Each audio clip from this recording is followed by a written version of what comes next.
Salve você antenado aqui no canal, meu nome é Lineker Biondi. Eu vou trazer você agora para dentro do Rei Pelé, porque aqui essa rede, ó, ela não balançou a favor do Vasco na Copa do Brasil. O Vasco empatou com o CSA aqui no Rei Pelé em Maceió por 0-0, um jogo até acessível, né? Se a gente for observar, o Vasco criou muitas chances, o CSA também. E a decisão é no Caldeirão de São Januário. Mas fim da linha, vamos falar aqui sobre a situação do zagueiro João Vitor expulso nessa partida. Vamos falar também sobre Pablo Verratti, né? A questão dos gols passa muito pela fase do atacante. E claro, perguntei para o Fernando Diniz sobre prioridade, né? A gente ainda tem 90 minutos em São Januário para se classificar para as quartas de final da Copa do Brasil. Você sabe o que isso quer dizer? As quartas de finais da Copa do Brasil vão faltar apenas 2 adversários para o Vasco passar, caso chegue, né? Obviamente, para chegar na grande final. Será que é a hora de priorizar a Copa do Brasil? Tentar o título? A minha ideia em relação a isso vai muito de encontro, né? Porque Copa proporciona acontecer o que aconteceu aqui no Rei Pelé. Né? Uma equipe de Série C, nono colocado, empatar 100 gols contra uma equipe de Série A. Né? Muita gente vai falar de top 8 que o presidente falou. O presidente Pedrinho errou completamente ao falar isso, né? Ele não foi feliz. Ele tenta ainda consertar essa narrativa, mas enfim, não vamos entrar nesses detalhes. Mas o Vasco é muito superior tecnicamente do que o CSA, né? A folha salarial, o elenco diz muito isso. Mas Copa proporciona isso, né? O mais fraco talvez vencer o mais forte, o que investe menos talvez vencer o que investa mais. Então o que acontece?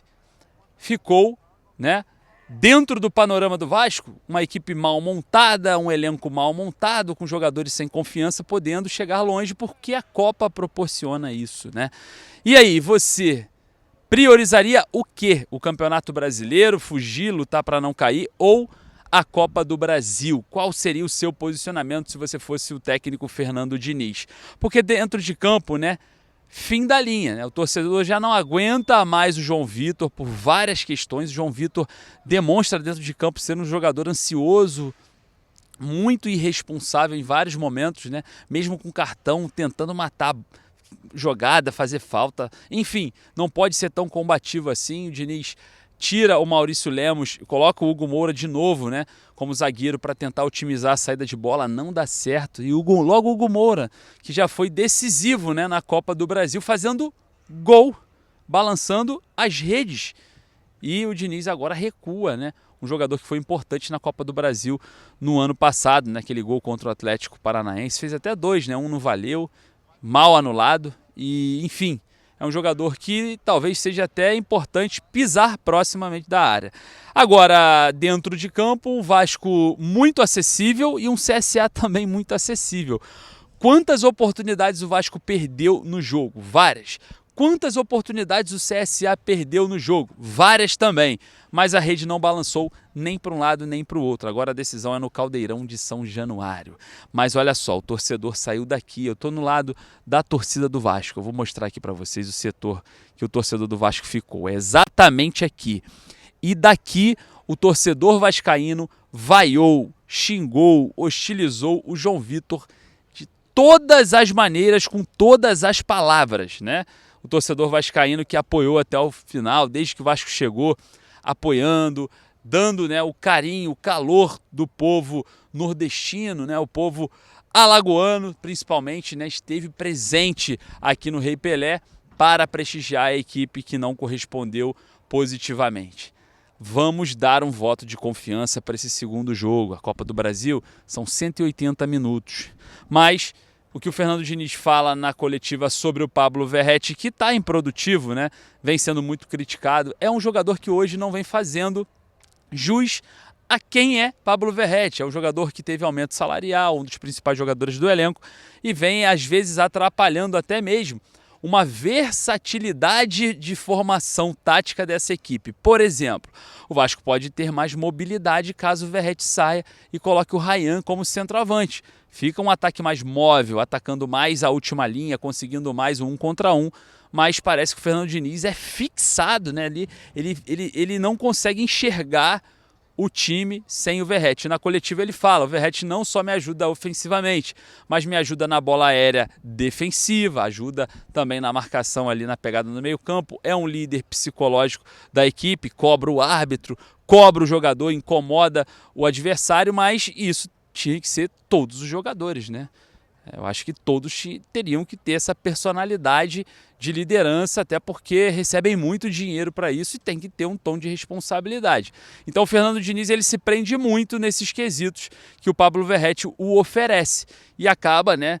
Pergunta até do Jonathan sobre alguma alternativa. O Fernando Diniz ele não consegue encontrar, isso é fato. O Fernando Diniz não consegue encontrar uma alternativa.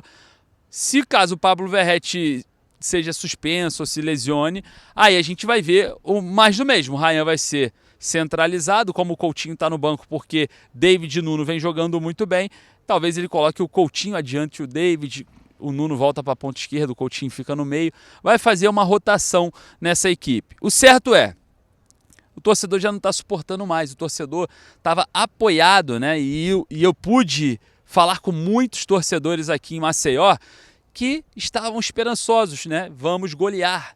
Menos de 2 eu nem comemoro.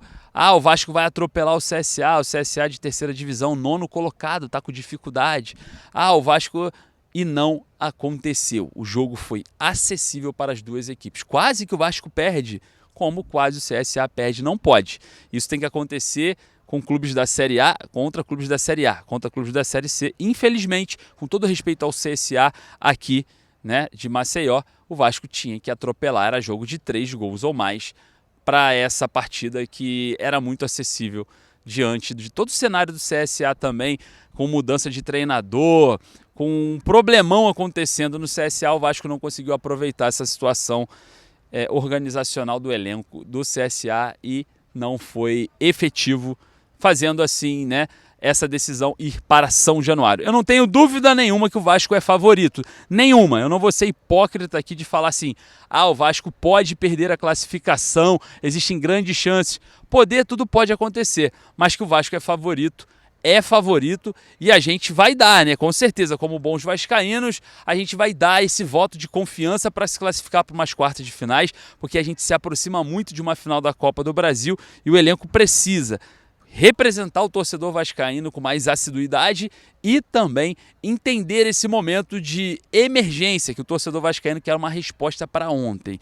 Agora, em relação ao João Vitor, eu vou perguntar para você que está aí do outro lado, perdeu a paciência? Acabou? A gente sabe que o João Vitor, né, é um jogador que tem valor de mercado. O Vasco gastou muito dinheiro no João Vitor, né, e existe nessa gestão, e ela deixa muito exposto, né, deixa muito claro que a parte financeira é muito importante. O presidente Pedrinho sempre que aparece fala responsabilidade financeira, a responsabilidade financeira, o valor, terceirizei jogo por conta disso, enfim. Ele enfatiza a responsabilidade financeira como o principal objetivo dessa gestão e acaba que a questão financeira pesa dentro de campo, porque manter o João Vitor, mesmo sendo a maior contratação do Vasco na história, né, por valores, ele não performa. E mesmo o torcedor sem entender a presença dele em campo, a gente chuta aqui, né, no chutômetro, que o João Vitor ele se mantém dentro de campo porque a questão financeira hoje é mais importante para a atual gestão. Se eu fosse chutar, eu chutaria isso. É óbvio que é uma questão organizacional da diretoria interna que a gente não sabe qual é o panorama de cada coisa, mas é muito evidente quando você observa, né, sempre ali uma inserção dos jogadores ali de forma demasiada em momentos polêmicos, em momentos difíceis. O João Vitor hoje forçado, né, pelo Diniz, na minha opinião, porque a zaga teria que ser a mesma zaga que atuou contra o Internacional, por conta mesmo da partida que tiveram contra o Internacional. O Fernando Diniz faz com que o João Vitor, com a guilhotina no pescoço, pule, né? E o torcedor vascaíno não suporta mais. O João Vitor, independente se foi uma grande contratação, que o Vasco vai ter que tentar desfazer do jogador, porque custou muito dinheiro, dentro de campo esse dinheiro não pode entrar, porque o Vasco vai acabar sendo eliminado ou vai acabar sendo prejudicado em momentos pontuais. Você já imaginou se o João Vitor fosse expulso no início do segundo tempo? Olha que perigo. Então, jogador de futebol é fase. A fase de João Vitor é grotesca, é absurdamente negativa e a gente observa, né, que o Vasco vem sofrendo internamente diante desse panorama, desse cenário em que talvez a questão financeira esteja pesando para o João Vitor atuar aqui dentro de campo. Eu queria saber a sua opinião. Você acha que o Vasco se classifica? Eu vou ser sincero aqui para você. Para mim, o Vasco se classifica para as quartas de finais da Copa do Brasil no próximo jogo contra o CSA e precisa ser sem sustos, tá? Eu não aceito menos de 2 gols de diferença em São Januário, com apoio do torcedor, com a impulsão do Caldeirão nessa partida contra o CSA no próximo dia 7, né, de agosto no Caldeirão. E você, acredita na classificação? Bom, vamos dar aí mais uma vez um voto de confiança para essa equipe e, claro, atenção à diretoria do Vasco. Já tem 30 dias de janela, 20 dessa do mês de julho e 10 do mês de junho, aquela janela que abriu emergencial, né, para clubes que iam disputar ali o Mundial, acabou abrindo para todo mundo e a movimentação é mínima e o torcedor começa a criar um alerta graças a essa morosidade. Contratem jogadores para chegar e vestir a camisa no dia seguinte para jogar. Não adianta trazer jogador que vai ficar meses se recondicionando fisicamente, com dificuldade. A gente vê o Thiago Mendes com muita dificuldade física, né, dentro de campo. Então não adianta trazer jogadores sem análise de aspecto de senso de emergência. O senso de emergência tem que acontecer no Vasco e não está acontecendo. Alô, diretoria do Vasco, pelo amor de Deus.